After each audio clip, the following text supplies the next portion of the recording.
అప్పుడు మాత్రం ఆవిడ కబరీబంధం కనపడుతుంది, ఆవిడ జుట్టు ముడి కనపడుతుంది.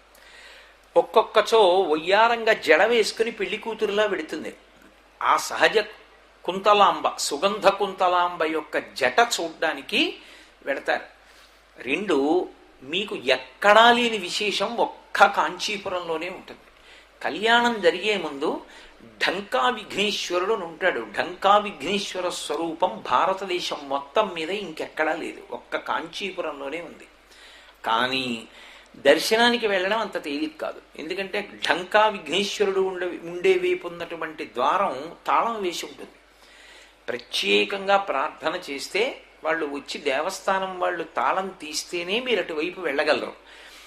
పార్వతీ పరమేశ్వర కళ్యాణానికి ముందు మొట్టమొదట ఆ విషయం చెప్పడానికి దేవాలయం అర్చకులు ఢంకా విఘ్నేశ్వరుడి దగ్గరికి ఎడతారు. ఆయన గోడలో ఉంటాడు, పెద్ద ఢమరుకం పట్టుకుని 2 చేతులతో బెత్తాలు పట్టుకుని ఉంటాడు. ఆయనకి వెళ్ళి చెప్తారు, అయ్యా మీ అమ్మగారు నాన్నగారి కళ్యాణ మహోత్సవం చేస్తున్నాం ఫలానా రోజున, మీరందరికీ చెప్పండి అంటారు. ఆయన ఢంకా వాయించి చెప్తాడు అందరికీ, కళ్యాణం జరుగుతోంది రెండని. కంపా నది ఇప్పటికీ మీరు చూడాలి అంటే ఆ ఢంకా విఘ్నేశ్వరుడికి ఎదురుగుండా ఉన్నటువంటి చోట ఒక పెద్ద బిలంలా ఉంటుంది, అదే కంప. అమ్మవారు శివలింగాన్ని ఆరాధన చేస్తున్నప్పుడు దాన్ని తడిపేయడానికి వచ్చినటువంటి ప్రవాహం భూమిలో అంతర్లీనంగా వెళ్ళిపోయింది. తర్వాత అంతర్లీనంగా వెళ్ళిపోయినటువంటి కంప ప్రవాహం ఇప్పటికీ అక్కడే ఉంది. కానీ అక్కడ కళ్యాణ మంటపం ఉంది. ఒకప్పుడు ఏకాంబరేశ్వరుడి కళ్యాణం, వరదరాజస్వామి కళ్యాణం ఒకేసారి చేసేవారు అక్కడ. అసలు ఆ కళ్యాణ మంటపం చూస్తే పరమాద్భుతం అలా ఉంటుంది. కానీ ఇవాల్టి రోజున అసలు ఆ కళ్యాణ మండపానికి ఇంచుమించుగా 2-3 ఫర్లాంగుల దూరంలో కూడా ఎవరు నిలబడలేరు. ఎందుకంటే అదంతా పూర్తిగా గబ్బిలాయిల మయం, అంత వాసన వస్తూ ఉంటుంది. దగ్గరికి కూడా వెళ్ళలేరు, భయం వేస్తుంది. ఎందుకంటే గబ్బిలాలు తిరుగుతూ ఉంటాయి.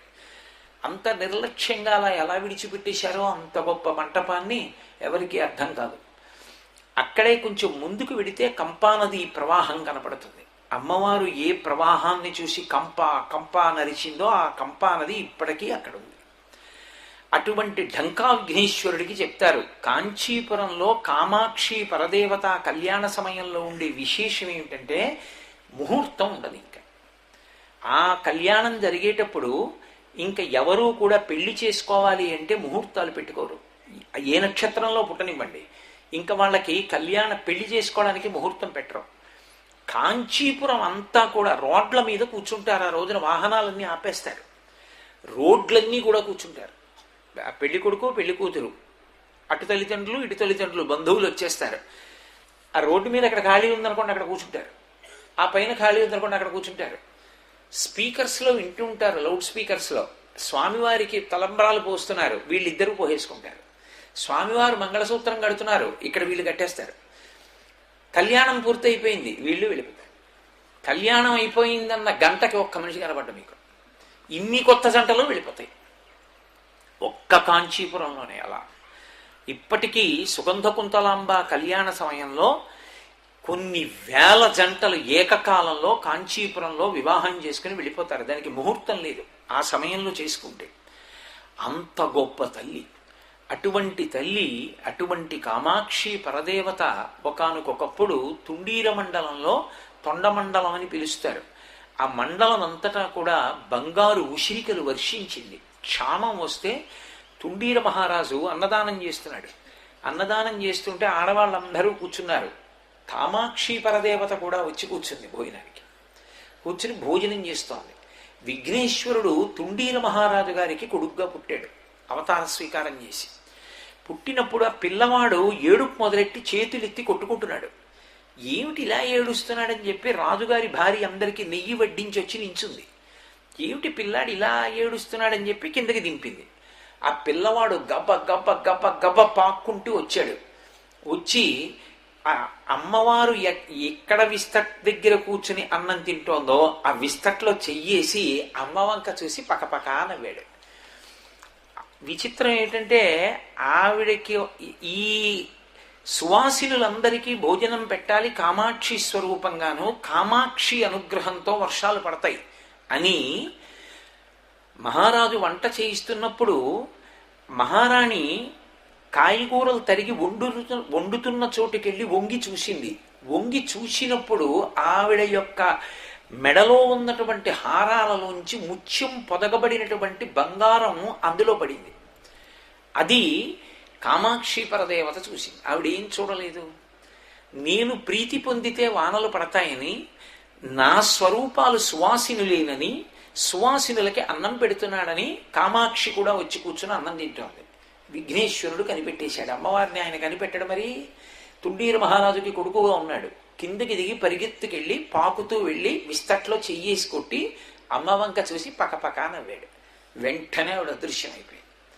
అదృశ్యమై ఉత్తర క్షణంలో తొండమండలం అంతటా బంగారు ఉసిరికలు కురిపించింది. శంకరాచార్యులు వారు కనకధార చేసినప్పుడు ఎలా కురిపించిందో మూకపంచశీతిలో ఈ విషయం చెప్పారు కూడా మూకశంకర్లు. ఆ తుండీర మండలం అంతటా కూడా బంగారు ఉసిరికలు వర్షించింది. అందుకే తుండీర మహారాజు గారికి నందిస్థానం ఇచ్చారు కంచిలో. అమ్మవారు మనం కామాక్షి పరదేవతకి ఇలా ఎదురుగుండా నిలబడితే అరుగు మీద కుడివైపు ఆ తల్లి ఉత్సవ కామాక్షి ఉంటుంది. ఉత్సవ కామాక్షికి ఎదురుగుండా గోడలో తుండీర మహారాజు ఉంటాడు. అమ్మవారికి ఇలా నమస్కారం చేస్తూ ఉంటాడు. తుండీర మహారాజుకి ఆవిడికి మధ్యలోకి వెళ్ళరు ఎవరు. అందుకే శయనమంటపం దగ్గర నుంచి యువతల వైపుకి వచ్చి ఇటువైపుగా వెళ్ళి కుడిపక్కకి తిరిగిపోతారు తప్ప తుండీర మహారాజుకి అమ్మవారికి మధ్యలోకి వెళ్ళరు. ఆయన అంత భక్తితో నమస్కారం చేస్తుంటాడు. నందికి శివుడికి మధ్యలోకి ఎలా వెళ్ళరో కాంచీపురంలో తుండీర మహారాజుకి కామాక్షికి మధ్యలోకి అలా వెళ్ళరు. అది దాటి కుడివైపుకి తిరిగితే స్వర్ణకామాక్షి మందిరం కనపడుతుంది. స్వర్ణకామాక్షి ధ్రువమూర్తి అయినటువంటి కామాక్షితో తుల్యమైనటువంటి మూర్తి. ఆవిడ ఒకప్పుడు కాంచీపురాన్ని విడిచిపెట్టి వెళ్ళిపోయింది. ఎందుకు అలా వెళ్ళిపోవడం అంటే, అప్పట్లో ఇతర మతస్థులు దండయాత్ర చేశారు. అదేమిటండి, ఆదిశక్తి స్వరూపం కదా, అమ్మవారే ఊరు విడిచిపెట్టి వెళ్ళిపోవడం ఏమిటండి అనుకుంటారేమో. దేశంలో వైదికమైనటువంటి ఆచారము భ్రష్టమైపోయినా, వేదము యొక్క ప్రమాణము ప్రశ్నింపబడినా, వేద ప్రమాణాన్ని తిరస్కరించి ప్రజలు బ్రతకడానికి అలవాటు పడిపోయినా, ఆచార వ్యవహారాలు అంటగాగిపోయినా భగవన్మూర్తులు ఆగ్రహిస్తారు. ఆగ్రహించి ఊళ్ళు విడిచిపెట్టి వెళ్ళిపోతారు. అలా ఎన్నో మాటలు జరిగింది. ఒకప్పుడు శ్రీరంగం నుంచి రంగనాథస్వామి వెళ్ళిపోయారు అలాగా. మరి ఇప్పుడు తిరుమలలో రంగనాయకుల మంటపం ఎక్కడిది? తిరుమలలో రంగనాయకుల మంటపాన్ని ఎందుకు పిలుస్తారంటే, ఒకప్పుడు శ్రీరంగంలో ఉన్న రంగనాథస్వామిని తీసుకొచ్చి అక్కడే ఉంచారు. ఎందుకు వెళ్ళిపోయాడు ఆయన అంటే, ప్రజల్లో ఆచారం భ్రష్టమైపోతుంది కాబట్టి వెళ్ళిపోయాడు అంతే. ఒకప్పుడు కామాక్షి వెళ్ళిపోయింది, స్వర్ణకామాక్షి. తంజావూరు వెళ్ళిపోయి తంజావూరులో ఉండిపోయింది. ఇప్పటికీ తంజావూరులోనే ఉంది స్వర్ణకామాక్షి దేవాలయం. అక్కడ స్వర్ణకామాక్షి వెళ్ళిపోయిందని కామకోటి పీఠాధిపత్యం వహించినటువంటి అపరశంకరాచార్యుల వారైనటువంటి చంద్రశేఖరేంద్ర సరస్వతి మహాస్వామి వారు సువర్ణ శ్రీచక్రం వేయించారు. ఇప్పటికీ మీరు అక్కడికి వెళితే స్వర్ణ శ్రీచక్రం కనపడుతుంది. అక్కడే రాజశ్యామల దేవాలయం ఉంది. రాజశ్యామల సరస్వతీ స్వరూపం. ఈ ఊరికి అధిష్టాన దేవత శ్యామలాంబ. శ్యామల వర్ణం ఎక్కడ ఉన్నా సరే అది అమ్మవారి యొక్క విశేషమైనటువంటి తేజస్సు. అందుకే మాణిక్య వీణాం ముపలాలయంతీం మదాలసాం మంజులవద్విలాసాం మహేంద్ర నీలద్యుతి కోమలాంగీం మాతంగ కన్యాం మనసాస్మరామి చతుర్భుజే చంద్రకళావతంసే కుచోన్నతే కుంకుమరాగశోణే పుండ్రీక్షు పాశాంకుశ పుష్పబాణహస్తే నమస్తే జగదేకమాత. కామాక్షి ఏమి పట్టుకుంటుందో అవే ఆయుధాలు పట్టుకుని కాళిదాస మహాకవికి కూడా దర్శనమిచ్చింది ఆవిడ ఉజ్జయిన్లు. అందుకే చతుర్భుజే చంద్రకళావతంసే కుచోన్నతే కుంకుమరాగశోణే పుండ్రేక్షు పాశాంకుశ పుష్పబాణహస్తే నమస్తే జగదేకమాత అంటూ ఆయన చేసింది కూడా శ్యామల వర్ణంతో కూడిన అమ్మవారి మీదే దండకం చేశాడు. అందుకే జై జననీ సుధా సముద్రంత హృద్యన్మణిద్వీప సంభ్రూట బిల్వాట భీమజ్జ కల్పద్రుమా కల్ప కాదంబ కాంతార వాసప్రియే కృత్తి వాసప్రియే అని శ్యామలా దండకం అంటారు. శ్యామల వర్ణంతో ఉన్నటువంటి మూర్తి దర్శనమిచ్చింది ఆయనకి. అటువంటి శ్యామల వర్ణంతో ఉన్నటువంటి మూర్తిగా స్వయంభూగా విలిసి అమ్మవారు గ్రామదేవతగా ఉండి ఊరిని కాపాడుతున్నటువంటి మూర్తి ఉన్నది మళ్ళీ ఒక్క సాలూరులోనే. అటువంటి శ్యామలాదేవి ఇక్కడ గ్రామదేవత. నేను పొద్దున్న తల్లి దర్శనానికి వెళ్ళి ఎంత పరవశించిపోయానో. అమ్మవారికి అభిషేకానికి అలంకారానికి స్వయంభూమూర్తి అనుకూలంగా లేదు అని మళ్ళీ ఇంకో విగ్రహాన్ని ప్రతిష్ఠ చేశారు తప్ప అసలు యథార్థమునకు కింద ఉన్నటువంటి మూర్తి స్వయంభూమూర్తిట. అంత గొప్ప తల్లి. అంటే కాంచీపురంలో ఉన్నటువంటి కామాక్షియే వేరొక పేరుతో మీకు కాళిదాస మహాకవికి కనపడిన తల్లి ఇక్కడ మళ్ళీ గ్రామదేవతగా ఉంది. ఉజ్జయిన్లో కనపడిన తల్లి ఆవిడ. అంటే అసలు నా ఊహ ప్రకారం అయితే అక్కడ అక్షరాభ్యాసం చేస్తే అమ్మవారి అనుగ్రహం పరిపూర్ణంగా కలుగుతుంది. అంత గొప్ప దేవాలయం, అటువంటి దేవతాస్వరూపం, అంత గొప్ప ఊరు మీ ఊరు. కాబట్టి ఆ తల్లి అటువంటి దివ్యమైన కాంతులతో విరాజిల్లుతూ సరస్వతీ స్వరూపంగా ఉంటుంది. రాజశ్యామల ఒక విద్య. రాజశ్యామల మంత్రోపదేశం పొందుతారు. రాజశ్యామల మంత్రోపదేశాన్ని ఎవరు పొంది బాగా అనుష్ఠానం చేస్తారో వాళ్ళు వ్యూహరచన యందు తిరుగులేని నిపుణులవుతారు. అందుకే సాధారణంగా రాజశ్యామల ఎవరు ఉపాసన చేస్తారంటే మంత్రి కానీ రాజు కానీ ఉపాసన తప్పకుండా ఉంటుంది. పూర్వం రాచరికం ఉన్న రోజుల్లో గొప్ప వ్యూహరచన నిపుణుడు అనుకోండి, ఎంత పెద్ద యుద్ధం అవతల వైపు ఎంత సైన్యం ఉండనివ్వండి, వ్యూహరచన చేసి అవతల వాళ్ళు పడిపోయేటట్టు చేస్తారు. అంత బుద్ధి కుశలత ఎక్కడి నుంచి వస్తుంది అంటే పరిపాలనా దక్షత, వ్యూహరచన నైపుణ్యము, ఇవి రాజశ్యామల ఉపాసనలోంచి వస్తాయి. అందుకే ఇప్పటికీ చాలా తెలివైన వాడు అనుకోండి, తన వ్యూహంతో అవతల వాడిని బురిడీ కుట్టించగలిగిన వాడైతే వీడికి ఏమన్నా రాజశ్యామల ఉపాసన ఉంది ఏమిట్రా అంటారు. రాజశ్యామల యొక్క పురుషస్వరూపము కృష్ణ భగవానుడు, లలిత యొక్క పుంస్వరూపము రామచంద్రమూర్తి. అందుకే లలిత ఎంతటి లలితముగా అందంగా ఉంటుందో రాముడు అంత అందంగా ఉంటాడు. రాజశ్యామల ఎంత వ్యూహ రచనా నిపుణురాలో, ఎంతటి సరస్వతీ కటాక్షమో అంతటి జగద్గురు స్థానంలో ఉండి అంత వ్యూహాలు కృష్ణుడు రచిస్తాడు. ఇక ఆయన ధర్మ నిర్ణయానికి ఆయన వ్యూహానికి తిరిగి ఉండదు తప్ప భేదాలు చూసి కొట్టుకుని మీ గుళ్ళలు బాదుకోకూడదు. తత్వాన్ని పరిశీలించాలి. రాజశ్యామలగా అమ్మవారు ఉంటుంది, ఆవిడే పుంస్వరూపంలో కృష్ణ భగవానుడిగా ఉంటుంది. లలితాస్వరూపంగా అమ్మవారు ఉంటుంది, ఆవిడ పుంస్వరూపము రామచంద్రమూర్తిగా ఉంటుంది. అటువంటి తల్లి, అటువంటి రాజశ్యామల దాటి మెట్లు దిగి కిందకొస్తే అన్నపూర్ణ. అన్నపూర్ణ చాలా విశేషమైనటువంటి స్వరూపం కాంచీపురంలో. కాశీపట్టణంలో ఉన్నటువంటి అన్నపూర్ణ ఎంత ప్రఖ్యాతో కాంచీపురంలో ఉన్నటువంటి అన్నపూర్ణ కూడా అంతే ప్రఖ్యాతి. ఆవిడికి నమస్కారం చేస్తే అన్నపానాదులకు లోటు ఉండదు. అటువంటి తల్లి, అటువంటి అన్నపూర్ణ. మీరు దేవాలయం లోపలికి గాయత్రీ మంటపం అంటారు. అసలు గాయత్రీ మంటపంలోకి అర్చకులు వినా ఎవ్వరూ వెళ్ళకూడదు. నేను మీతో మాట చెప్తే ఆశ్చర్యపోతారు. గాయత్రీ మంటపంలోకి వెళ్ళడం మహాపాపం. ఎందుకో తెలుసా? శక్తి చాలదు వెళ్ళడానికి, వెళ్ళకూడదు. ఏదో గాయత్రీ మంటపంలోకి వెళ్ళిపోతున్నామని వెళ్ళడం మంచిది కాదు. అందుకే గాయత్రీ మంటపంలోకి వెళ్ళిన దోషం పోగొట్టుకోవడానికి మళ్ళీ స్వర్ణకామాక్షి దేవాలయంలోకి వెళ్ళి బయటికి వెళ్ళిపోతారు. అంత శక్తివంతం అమ్మవారు. ఆ లోపలికి వెళ్ళినప్పుడు ఒక్క కామాక్షి పరదేవతా దేవాలయంలో మాత్రం ఒక ప్రధానమైనటువంటి నియమం ఉంది. ఏమిటి ఆ నియమము అంటే, అమ్మవారికి అర్చన చేసినటువంటి కుంకాన్ని యథాతథంగా ఇంటికి తెచ్చుకోరు. ఆ లోపలికి వెళ్ళినప్పుడు మాత్రం పూజ చేసుకున్నప్పుడు కుంకం ఇస్తే దాన్ని అరూపలక్ష్మి దగ్గర సమర్పణం చేసి మళ్ళీ ఆ కుంకం తీసుకోవాలి. ఒకప్పుడు శ్రీ మహావిష్ణువుకి లక్ష్మీదేవికి ఏదో వాదన జరిగింది. అమ్మవారు కూడా లోకానికి ఏదో పాఠం చెప్పాలనుకుంటుంది. భర్తని తిరస్కరించడం, భర్తని అధిక్షేపించడం ఎంత ప్రమాదానికి ఎడుతుందో చూపించాలనుకుంటుంది. లేకపోతే లక్ష్మీదేవి ఎందుకు చేస్తుంది అలాంటి పనులు? ఒకప్పుడు పక్కన కూర్చున్న విష్ణుమూర్తిని చూసి పరిహాసాస్పదంగా నవ్వింది. ఏమిటా రంగు అన్నట్టు. ఆయన భర్తృ తిరస్కారము, భర్తని చిన్న చూపు చూడడం దోషం కాబట్టి అరూపలక్ష్మికి అగుదువుగాక అని శపించాడు. అరూపలక్ష్మి అంటే భయంకర రూపంలోకి మారిపోతుంది. ఆవిడప్పుడు అడిగింది, ఎలా శాప విమోచనం అవుతుందని అడిగింది. కంచిలో కామాక్షి పరదేవత పక్కన ఉండు, ఆవిడికి పూజ చేసిన కుంకం తెచ్చి భక్తులు నీ పాదాల దగ్గర వేస్తారు, మళ్ళీ నువ్వు యథారూపంగా సౌందర్యలక్ష్మిగా మారిపోతావు, అందంగా మారిపోతావు అన్నారు. అంటే అమ్మవారు కామాక్షి పరదేవతకి ఎడమ వైపు ఉంటుంది. ఎడమవైపు లక్ష్మీదేవి ఉంటుంది, కుడివైపు సరస్వతీదేవి ఉంటుంది. కాబట్టి పూజ చేసిన కుంకం అరూపలక్ష్మి దగ్గర విడిచిపెట్టి మళ్ళీ ఆ కుంకాన్ని తీసుకుని వస్తారు. అందుకే కంచి వెళ్ళి అలా కూర్చున్న లక్ష్మీదేవి దగ్గరికి వెళ్ళి కామాక్షి పరదేవతా పాదములకు సమర్పింపబడినటువంటి కుంకాన్ని భక్తులైనటువంటి వారు అరూపలక్ష్మి దగ్గర వేస్తే ఆవిడ మళ్ళీ సౌందర్యలక్ష్మి అవుతుంది, ఇలా వస్తుంది, నేను చూడొచ్చని విష్ణు ఎంతో సంతోషంగా ఎదురు చూస్తూ అమ్మవారికి కుడివైపు ఆ గాయత్రి మంటపంలోనే ఒక చోట నక్కి నక్కి చూస్తూ ఉంటారు. అందుకే కల్వర్స్వామి అంటారు, దొంగ చూపులు చూస్తున్న విష్ణువు అని పేరు.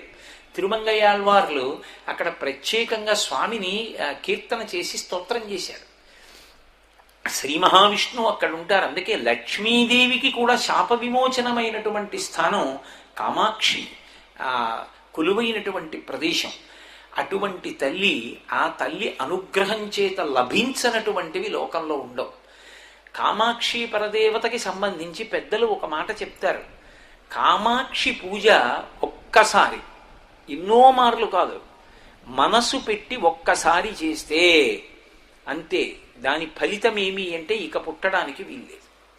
అందుకే మూకశంకరులు అమ్మవారిని స్తోత్రం చేస్తూ ఒక చోట అంటారు, అమ్మా ఎవరైనా సరే జింతోస్తవపద పూజన సంతోష తరంగితస్య కామాక్షి బంధో ఎది భవతి పునః సింధో అంబస్సు బంభ్రమీతి శిలా అన్నారు.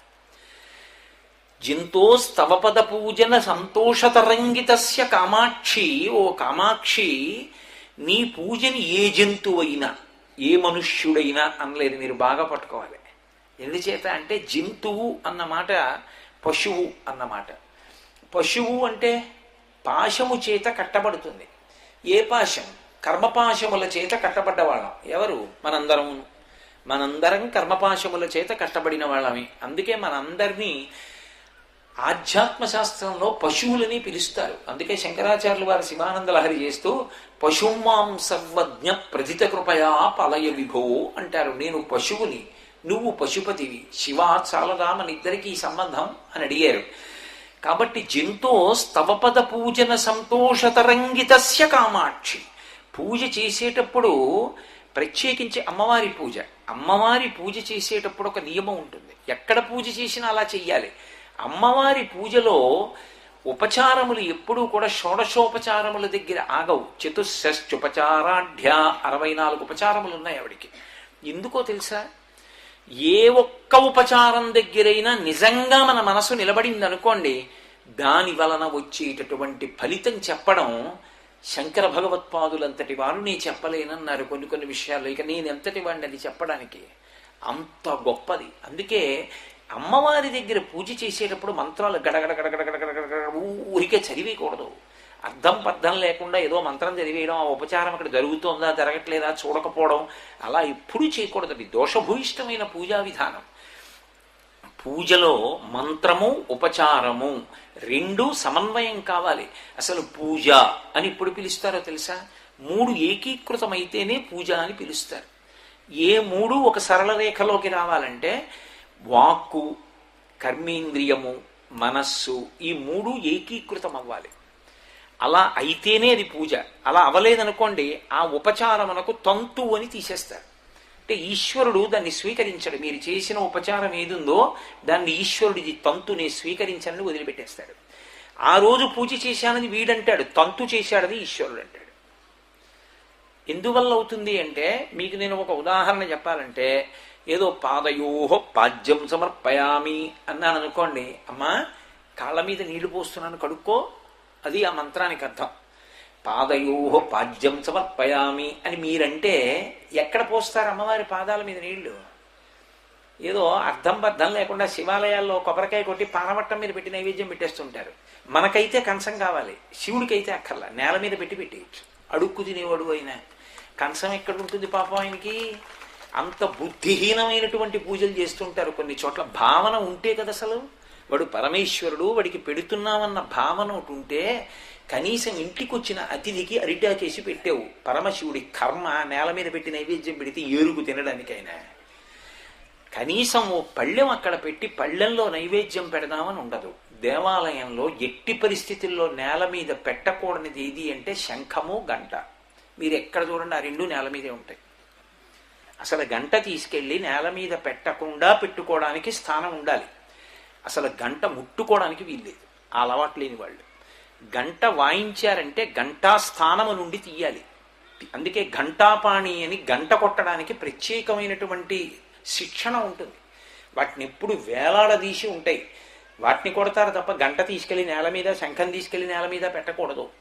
గంట వాయించిన తర్వాత ఘంటాస్థానము అని చెప్పి అది పెట్టవలసిన ప్రదేశంలో పెట్టేయాలి. మళ్ళీ అది దేవతలని పిలిచేటటువంటి సాధనం. అవన్నీ మంగళ వస్తువులు, వాటిని ఎలా పడితే అలా ఉంచకూడదు. పాదయోహో పాద్యం సమర్పయామి అంటే ఆవిడ నేల మీద నించుంటే పాదాల మీద పొయ్యవు, ఆవిడ పాదపీఠం మీద పెట్టుకుంటుంది ఆ పాదాలు. అది కూడా ఎక్కడ పెట్టుకుంటుంది పాదాలని ధ్యాన శ్లోకం చెప్తున్నాం మనం. తెల్లవారి లేస్తే సింధూరారుణ విగ్రహాం త్రినయనాం మాణిక్య మౌళి స్ఫురత్ తారానాయక శైఖరాం స్మితముఖీం ఆపీనవక్షోరుహాం పాణిభ్యాం అళిపూర్ణరత్నచషకం రక్తోత్పలం బిభ్రతీం సౌమ్యాం రత్నఘటస్థ రక్త చరణాం ధ్యాయేత్ పరాదంబికాం అంటున్నామా. రత్నఘటస్థ రక్త చరణాం, ఆమె రత్నములు పొదగబడినటువంటి ఘటం అంటే కుండ అని కాదు, అటువంటి ఆసనం మీద పాదపీఠం మీద పాదములు పెట్టి ఉంటుంది. ఆవిడ వేలి చివర్లో కూడా కనపడడానికి వీల్లేదు, ఎవరికి ఒక్క భక్తులకే కనపడతాయి. అందుకే పరాశర భట్టర్లు ఏకంజం చన్నతి క్షమం మమపరంచ ఆకుంచ పాదాంబుజం మధ్యే విస్తర పుండరీకమభయం విన్యస్య హస్తాంబుజం త్వాం పశ్యేమ నిషీదుషీం ప్రతికలం కాలంచ కూలంకుశ వారాపాంగ తరంగమంబ మధురం ముగ్ధం ముఖం బిభ్రతీం అంటారు. అమ్మవారు ఒక కాలు ఇలా మడిచిపెట్టి కూర్చుంటుంది. భట్టర్లు వెళ్ళి, అమ్మా నీ రెండు పాదాలకి పూజ చేద్దాం అనుకున్నానమ్మా, ఒక్క కాలే ఉంది, ఒక కాలు తొడ కింద పెట్టేసుకున్నా, అమ్మా నా కోసం విడిచిపెట్టమ్మా. అప్పుడు విడిచిపెట్టింది ఆవిడ. నేనే నిలబడ్డాను అనుకోండి, నా పాదాలు కనపడవు, పంచె కప్పేస్తుంది. నా పాదాలు కడగాలని మీరు అనుకున్నారనుకోండి, ఉదాహరణకి చెప్తున్నాను సుమా, నేను నా పంచె పైకి తీసి పట్టుకుంటే కదా పాదాలు కడగడానికి అవకాశం వస్తుంది. అమ్మవారి పాదాలు కడగాలంటే అమ్మవారు తన పట్టు చీర చేత్తో పట్టుకుని పైకి ఎత్తాలా? అమ్మవారు చీర ఇలా పట్టుకుని పైకి తీస్తున్నప్పుడు ఆవిడ చేతులకు వేసుకున్నటువంటి బంగారు గాజుల యొక్క కణకణలు, ఆవిడ చేతి ఉంగరాలు, ఆవిడ చేతి కాంతి, ఆవిడ కట్టుకున్న ఎర్రటి పట్టుబట్ట, అంత పెద్ద అంచున్నది, ఇలా పట్టుకుని ఆవిడ చీర కొద్దిగా పైకి తీసి, నాన్న కాళ్ళు కడుగుతావా, కడుగు అని ఇలా పాదాలు ఎత్తిందనుకోండి, అలా నేల మీద పెట్టమ్మా అంటావా? వెంటనే కింద బంగారు పళ్ళెం పెడతావు. కనీసం మానస పూజకు కూడా దరిద్రమే. నిన్ను నిజంగా తెమ్మలేదుగా. బంగారు పళ్ళెం పెట్టి దాని నిండా మల్లెపూలు జాజిపూలు సర్ది, అమ్మా పాదాలు పెట్టు అంటావు. ధర్మపత్ని ఉన్నదెందుకు? ఆమె ఆచమనం వెయ్యాలి పూజ చేస్తే తప్ప. పెళ్ళయిన తర్వాత కూడా తన ఆచమనం తనే చేసుకున్నాడు అనుకోండి, ఇంకెందుకు ఆ పెళ్ళి? అంతకన్నా అర్ధరహితమైనటువంటి గృహస్థాశ్రమం ఇంకోటి లేదు. ఎవడైనా తన ఆచమనం తనే చేసుకున్నాడు అనుకోండి, అంతకన్నా పనికిమాలిన భార్య లోకంలో ఇంకోటి లేదని గుర్తు. తాడేపల్లి రాఘవనారాయణ శాస్త్రి గారు మహానుభావుడు, పిలిస్తే పలికేది అమ్మవారు. ఆయనకి పిలిస్తే ఏమిటి, ఆయన ఇలా కూర్చుంటే అమ్మవారు అలా కూర్చునేది. ఆయన పడుకుంటే ఆవిడ గడప దగ్గర మెట్టెక్కి కూర్చుని మాట్లాడుతుండేది. ఆయన పడక కుర్చీలో పడుకుంటే ఆవిడ పక్కనే కూర్చునేది. ఇంట్లో ఎప్పుడు గజ్జల చప్పుడుతో తిరుగుతూ ఉండేది. ఆఖరికి బియ్యం బస్తా పట్టుకొచ్చిన వాడితో కూడా మాట్లాడుతుండేది ఆవిడ. రాఘవనారాయణ శాస్త్రి గారు పడుకుంటే ఆయన్ని చూడ్డానికి వచ్చిన ఒక ఆవిడ, అమ్మ రాఘవనారాయణ శాస్త్రి గారు ఉన్నారా అంది. అంటే ఆయన ఏదో పుస్తకం చదువుకుంటున్నారు పడక కుర్చీలో. ఇప్పటికీ ఉంది రాఘవనారాయణ శాస్త్రి గారి పడక కుర్చీ, చందోళ్ళిడితే. ఆయన పుస్తకం పక్కన పెట్టి, ఏమి నేను ఆడదానిలా కనపడుతున్నానా అన్నారు. ఆవిడంది, ఏమిటమ్మా పరిహాసాలు ఆడతావు, నిజంగా చెప్పు తల్లి, ఉన్నారా శాస్త్రి గారి ఇంట్లో అంది. శాస్త్రి గారు ఇతరుల కళ్ళకి అమ్మవారిలా కనపడుతుండేవారు. మనం అంటే ఆయన కాదనుకుంటాం, కానీ ఆడదానిలా కనపడేవారు ఆయన. ఎంతో మందికి ఆయన అమ్మవారిలాగే కనపడేవారు. ఆఖరికి ఆయన శరీరం విడిచిపెట్టేసిన తర్వాత అగ్నిహోత్రం మీద పెట్టి అగ్ని సంస్కారం చేస్తే శరీరంలోంచి అమ్మవారు పైకి లేచింది. లేచి ఫోటోల్లో కూడా పడి సాక్షాత్కరించింది బాలాదేవత. అగ్నిహోత్రుడు ఆయన యొక్క చితి మీద కూర్చున్నాడు. కూర్చుని తల దగ్గర సంస్కారం చేశాడు. అంతటి మహాపురుషులు అమ్మవారి ఉపాసకులంటే. కాబట్టి పళ్ళెం కింద పెట్టి దాని నిండా మల్లెపూలు జాజిపూలు ఉంచి అమ్మవారి పాదములు రెండు అందులో పెడితే బంగారు పళ్ళెం, అందులో మల్లెలు జాజులు, అందులో అమ్మవారి పాదాలు, ఆవిడ వేళ్లకి మట్టెలు, ఆవిడ పాదముల మంజీరములు, ఆమె పట్టుబట్ట, దాని అంచు, ఆ పాదాల వంక చూసి ధర్మపత్ని నీళ్లు పోస్తుంటే అక్కడి నుంచి కదా వచ్చాను. తాడేపల్లి రాఘవనారాయణ శాస్త్రి గారికి పెళ్ళి అయిపోయిన రోజు రాత్రి అరుగు మీద కూర్చుంటే మామగారు వచ్చి పెళ్ళి ఎందుకు చేసుకున్నావో అల్లుడు అన్నారు. ఆయన ఒళ్ళు మండింది, మీరు ఎందుకు చేసుకున్నారని అడుగుదాం అనుకున్నారు. బాగుండదు మామగారిని అలా అడగకూడదని, అసలు పెళ్ళి ఎందుకు చేసుకున్నాను నిజమే అని అమ్మవారిని ధ్యానం చేశారు. ఆచమనం భార్య వేయడానికి అని చెప్పింది అమ్మవారు. నా భార్య ఆచమనం వేస్తే పూజ చేయడానికి అన్నారు. కౌగిలించుకున్నాడు మామగారు, ఎంత గొప్ప ధర్మం చెప్పావోయ్ అని. ఆచమనం నేనే చేశాననుకోండి, ఎడంచేత్తో తీసి వేసుకోవాలి. ఎడంచేత్తో పట్టుకున్నది దూష్యం. అసలు ఓం ప్రథమం ఆచమనం చేస్తే కానీ పూజ లేదు. ఎడంచేత్తో తీసి వేసుకుంటే పూజ భ్రష్టంతో ప్రారంభం. బ్రహ్మచారికి తప్పదు కాబట్టి ఎడంచేత్తో వేసుకుంటాడు. గృహస్థు భార్య ఉందిగా ఎడం పక్కన, ఏం కర్మ ఎడంచేత్తో ఎందుకు? అందుకే ముందు స్నానం భార్య. ఆవిడ స్నానం చేస్తుంది, చేయకపోతే 3 మాటలు నీళ్ళు తొలుకున్నదాలు. కాళహస్తిలో అందుకే జ్ఞానప్రసూనంబకు ముందు అభిషేకం చేయిస్తారు లోకానికి మార్గదర్శనంగా. భార్య వచ్చి ఆచమనం వెయ్యాలి. వేస్తే ఈయన కేశవాయి స్వాహ అని పుచ్చుకోవాలి. వారి పాదాల మీద పోస్తుంటే ఆ నీళ్ళు అలా పడుతూ ఉంటే ఆవిడ పాదములకు పెట్టబడినటువంటి పసుపు పారాణి కరిగిపోతాయి. అప్పుడు నా కుడి చేతిని పెట్టి అమ్మవారి పాదాల వెనక నుంచి ఆ ముందు మట్టెలు, ఆ వేళ్ళు కడుగుతూ ఆవిడ పాదములకు ఉన్న మంజీరాల్ని నా భార్య ఇలా కొంచెం ఎత్తి పట్టుకుంటే, నేను ఆ వెనక నుంచి కడుగుతున్నప్పుడు నా చేతులకు ఆవిడ మంజీరములు తగులుతుంటే ఆ ఎరుపు పసుపు కలిసిన నీళ్లు పారాణి నీళ్ళల్లా ఉంటాయి. శంకర భగవత్పాదులు సౌందర్యలహరిలో చెప్తారు, కథా కాళీమా కథయ ఏదో లక్తకరసం పిబేయం విద్యార్థి తవ చరణ నిర్నీజన జలం ప్రకృత్యా మూకానామపి చ కవిత కారణతయా కథా దత్తే వాణి ముఖ కమల తాంబూల రసతాం అంటారు.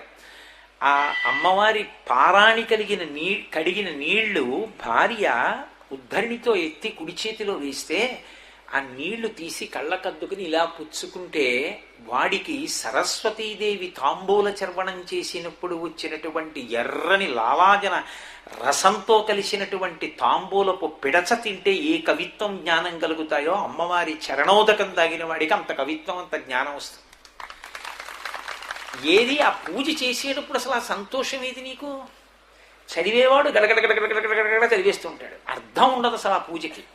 పాదయోపాద్యం సమర్పయామి, హస్తయోర్ఘ్యం సమర్పయామి, ముఖ్యాచమనీయం సమర్పయామి, శుద్ధోదక స్నానం సమర్పయామి, యజ్ఞోపవీత సమర్పయామి, వస్త్రద్వయం సమర్పయామి, వస్త్రద్వయార్థమక్షతాన్ సమర్పయామి, దీపం దర్శయామి, ధూపమాఘ్రాపయామి, నైవేద్యం. అక్కడ ఆగుతాడు. ఠాంగున ఎవడి తలో పగిలిపోయినట్టు కొబ్బరికాయ కొట్టేసి అక్కడే నేల మీద పెట్టేసి ఆ నీళ్లు చల్లేసి ఇంకా అక్కడి నుంచి అయ్యో బాబోయ్ ఆ నైవేద్య మంత్రం ఎంత వేగం, గడగడ గడగడ గడగడగడ అయిపోతుంది అంతే పూజ. మంత్రపుష్పం ఎవడి కోసం, ఎందుకది? అమ్మవారు అసహించుకుంటుంది అలాంటి పూజలు చూస్తే. ఇంకొక మాట చెప్పనా, నేను పరమసత్యం చెప్తున్నా, అలా పూజలు చేసే చోట అమ్మవారి యొక్క తేజస్సు క్షయం అయిపోతుంది, వెళ్ళిపోతుంది ఆవిడ తేజస్సు అంతా. అలాంటి అర్చకులు ఉంటే దేవాలయాలకి తొందరగా కుంభాభిషేకాలు చేయవలసి వస్తుంది. ఒళ్ళు దగ్గర పెట్టుకు చెయ్యాలి అర్చకులు పూజలు చేసేటప్పుడు. ఒక దేవాలయానికి ప్రాణం అర్చకుడే. మంత్రం చెప్పేటప్పుడు జాగ్రత్తగా చెప్పాలి, అంతేకాని ఆలయం లోపల కూర్చుని మంత్రాలు తప్పులు చదవడం, మంత్రాలు గబగబా చదవడం, మంత్రాలు మింగేసి ఉపచారాలు చేసేసేయడం తగని పని. అర్చకులు అస్సలు చెయ్యరాదు. ఇది ఏమైనా అనుకోండి, నేను ఉన్న మాట చెప్తానంతే. కాబట్టి 3 ఏకీకృతము కావాలి. ఇప్పుడు నాకు ఒక మాట చెప్పండి, పాదయోహో పాద్యం సమర్పయామి ఎంతసేపు పడుతుంది నాకు? నేను పువ్వుతో తీసి ఇలా నీళ్లు వేసినా నేను కళ్ళు మూసుకుని ఈ ఉపచారం పూర్తి చేయడానికి నాకు ఎంత సమయం పడుతుంది? ఎంత సమయమైనా పట్టచ్చు, గంట పట్టచ్చు, 10 నిమిషాలు పట్టచ్చు. ఒక క్షణంలో మాత్రం అవ్వదు. కాళ్ళు గడగడం అన్నది అంత తేలిగ్గా అవ్వదుగా. కాబట్టి నువ్వు అనుభవించాలి. అబ్బా, ఆ పాదాలు కడుగుతుంటే, ఆ తీర్థం పుచ్చుకుంటుంటే, ఆ సంతోషం కోసం మళ్ళీ ఎప్పుడు తెల్లవారుతుందా, ఎప్పుడు పూజ చేస్తానా అని నువ్వు మనసులో ఎదురు చూడాలి. అంత సంతోషంతో పూజ చేసినవాడు ఉంటే జింతో స్తవపద పూజన సంతోషతరంగితస్య కామాక్షి. యాంత్రిక పూజలు చేసిన వాడికి కాదు, సంతోష తరంగములు ఉద్భుతమవుతూ ఉండగా ఆ భావనలు కలుగుతూ ఉంటే, అందుకే భావనామాత్ర సంతుష్టాయై నమః. ఆవిడ భావనల చేత వశమవుతుందంటే నా ఉద్దేశం ప్రసన్నురాలవుతుంది. అంత సంతోషంతో ఎవడైనా అమ్మవారిని పూజ ఒక్క ఉపచారం చేసినట్టయితే జింతోస్తవపద పూజన సంతోష తరంగితస్య కామాక్షి బంధో యది భవతి పునః సింధోరంభస్సు భ్రమీతి శిలా. అటువంటి వాడు బంధనమును పొంది మళ్లీ పుట్టడం జరిగితే సముద్రం మీద బండరాయి తేలినట్టే. అంటే ఏమిటి మూకశంకరుల హృదయం? సముద్రం మీద బండరాయి తేలదు. అమ్మవారికి ఒక ఉపచారమైన ఒళ్ళు దగ్గర పెట్టుకుని సంతోషంతో చేసిన వాడికి పుట్టడు. ఒక్క ఉపచారం చాలు, ఆవిడ మోక్షం ఇచ్చేస్తుంది. అందుకే ఆవిడికి కామకోటి అని పేరు. కామకోటి అన్న మాటకు అర్థం కామకోటి పీఠం అండి అంటుంటాం. కామకోటి అన్న మాటకు అర్థం కామము అంటే కోరికే, కోటి అంటే హద్దు అని. ప్రతి కోరికకి హద్దులుంటాయి. ఏదో నా కొడుక్కి మంచి ఉద్యోగం రావాలి అన్నానంటే కొడుకోడు ఉన్నాడనేనా? ఓ మంచి ఉద్యోగం అంటే ఏమిటి? దానికి హద్దు ఉంటుంది. ఏదో నెలకో 1,00,000 రూపాయలు జీతం కావాలండి మా అబ్బాయికి, అది హద్దు. మా అమ్మాయికి పెళ్ళి అవ్వాలి, ఎలాంటి వాడు కావాలి? మంచి అందగాడు కావాలి, నా కూతుర్ని బాగా ప్రేమగా చూసుకునేవాడు కావాలి, ఐశ్వర్యవంతుడు కావాలి, వేదమునందు భగవంతుని యందు నమ్మకం ఉన్నవాడు కావాలి. ఒక కోటి హద్దు. నీకు ఏ కోరికకి సంబంధించిన హద్దునైనా సరే నిర్ణయించగలిగినది, ఇవ్వగలిగినది ఆవిడొక్కతే. ఎక్కడి వరకు? మోక్షం వరకు. మోక్షాన్ని దాటి అడగడానికి ఇంకేం లేదు లోకంలో. మోక్షమే తుట్టతుద హద్దు కోరికలకి. అన్నిటికన్నా తుట్టతుద స్థానం ఏది అంటే మోక్షమే. ఇక విడుదల, ఇక మళ్ళీ పుట్టవలసిన అవసరం లేకుండా ఎవరిని అడుగుతున్నావో వాళ్ళలో కలిసిపోవడం, అదే చివరిది. కామకోటి ఆ చివరి దానిని కూడా అవలీలగా ఇవ్వగలిగినది. ఆమెకి కామకోటి అని పేరు. అందుకని అటువంటి కామకోటి అయిన కామాక్షి ఒక్క ఉపచారము చేత ప్రసన్నురాలైపోతుంది. ఎప్పుడు? సంతోష తరంగితస్య కామాక్షి. సంతోష తరంగముల చేత నువ్వు పూజ చేస్తే, అంటే 3 ఏకీకృతమైతే, నేను నోటితో పాదయోహ పాద్యం సమర్పయామి అన్నది నా మనసు చూడాలి, నా చెయ్యి నీళ్లు పొయ్యాలి. మనసులో ఉపచారం పూర్తవడానికి నా భార్య వచ్చి నీళ్లు పొయ్యాలి. ఆచమనం వేసి భార్య వెళ్ళిపోతుంది. సాధారణంగా పూజలో భార్య పక్కన కూర్చోదు, వ్రతంలోనే కూర్చుంటుంది. నిత్య పూజ యందు భార్య ఉండదు, ఆమె ఆచమనం వేసి వెళ్ళిపోతుంది. మళ్ళీ ఎప్పుడు రావాలంది శాస్త్రం? అందుకే గంట, నీరాజనానికి గంట వాయిస్తారు. గంట వాయిస్తే భార్య వస్తుంది. వచ్చి ఆమె, నేను, ఈ కుటుంబ సభ్యులు అందరం కళ్ళకద్దుకుంటాం. రాజోపచారం, అందుకు కోడలు సంగీతం వచ్చింది రావాలని పెళ్లి చూపుల్లోనూ, లేకపోతే మామగారు అమ్మ సంగీతం వచ్చా అని అడుగుతాడు. ఎందుకు సంగీతం వచ్చా అంటే ఆవిడ పాడితే ఈయన వింటాడా? అందుక కాదు. ఈయన అమ్మవారికి పూజ చేసుకున్న తర్వాత గీతం శ్రావయామి అన్నాడు అనుకోండి, పూజకి ముందు భార్య స్నానం చేసి ఉండాలి. ఆయన పూజ పూర్తయ్యేసరికి కోడలు స్నానం చేసి ఉండాలి. ఉండి గీతం శ్రావయామి అన్నాడు అనుకోండి, చక్కగా వచ్చి పూజామందిరం గడప దగ్గర కూర్చుని కంజదళాయతాక్షి కామాక్షి అని ఓ కీర్తన చేసింది అనుకోండి, వాద్యం ఘోషయామి అన్నాడు అనుకోండి, కొడుకు వచ్చి కాసేపు మృదంగమో వీణో వాయించాలి. అది పూజ. అంతేకాని అక్కడ ఏమీ లేకుండా వచ్చిన ఓ పువ్వు ఒకట్టుకుని గజానారో హయామి, అశ్వాన్నారో హయామి, ఛత్రం ధారయామి, చామరం ఎవడు చెప్పమనండి అసలు? ఎందుకది? నీకు మనసులోనూ లేదు. ఛత్రం మాట దేవుడు ఎరుగు. అసలు నీకు మనసులో ఛత్రం ధారయామి అన్నప్పుడు ఏం చేద్దాం అనుకుంటున్నావో కూడా నీకేం లేదు, ఉతినే అలా అంటూ ఉంటావు అంతే. ఓ పువ్వు చేతిలో ఇలా ఇలా ఇలా అంటున్నాడు, ఎందుకది? పోనీ మనసులో ఉండి నువ్వు ఛత్రం ధారయామి అంటే ఇలా ఏమిటి? నీకు గొడుగేస్తే ఇలా అంటారా? గొడుగెట్టి ఇలా అంటారు గొడుగు పట్టుకుంటే. ఛత్రం ధారయామి పోనీ పువ్వు ఇలా పెట్టడం, ఇలా అంటాడు ఏమిటో, ఎందుకది? నాకు వస్తుంది కోపం. గుళ్ళకెళ్ళినప్పుడు అలాంటి పూజలు చేసేవాళ్ళని చూస్తే జుట్టు పట్టుకుని బయటికి ఈడ్చుకొచ్చేయాలనిపిస్తుంది. నీకు బుద్ధుందా ఏమిటా పూజని? కానీ తమాయించుకుంటూ ఉంటాను. నాకు వచ్చే కోపం ఎటువంటిదో గోపాలకృష్ణ గారికి తెలుసు. అందుకే నేను గుళ్ళకెడితే బాబు పూజ చేయకండి, నేను దర్శనం చేసుకెళ్ళిపోతానంటూ ఉంటాను. నిజంగా నువ్వు చెయ్యాలనుకుంటే ఓ గొడుగు వేయలేవు. ఓ గొడుగు తెచ్చి, ఇంత వెండి గొడుగు తెచ్చి ఇలా పెడితే చాలు అమ్మవారికి. నువ్వు నిజంగా బంగారు ఛత్రాన్ని తెచ్చి అమ్మవారి మీద పెట్టాను, లేదా పట్టుబట్టతో ఛత్రాన్ని తెచ్చి పెట్టానని భావన చేయపోని అక్షతలవి. ఒక్కొక్క ఉపచారానికి ఒక్కొక్కసారి సమర్పణం చెయ్యాలి. కాబట్టి రాజోపచారముల యందు ఉపకరించడానికి కొడుకు, కోడలు, మనవలు వీళ్ళందరూ నృత్యందర్శయామి అన్నాడు అనుకోండి, మనవరాలు వచ్చి కాసేపు నర్తన చేస్తారు. ఆ ఇల్లు ధన్యమైన ఇల్లు. ఇల్లంతా పూజలో పాల్గొంటుంది. ఆ తర్వాత పిల్లలందరికీ అలవాటు అవుతుంది, ఓ ఇలా పూజ చేసుకోవాలని. తప్ప అసలు ఒక ఉపచారం ఆ ఇంట్లో నడవదు. అలా ఉపచారం చేసేవాళ్ళు ఎవరూ లేడు. ఎవడి మానాన్ని వాడు 7ంటికి లేచేవాడు, 8ంటికి లేచేవాడు, గడియారం చూసేవాడు. నాకు పూజలు అలవాటు లేదండి, మా ఆవిడ చేస్తుందని ఇంటి యజమాని, ఇంకేం పూజ.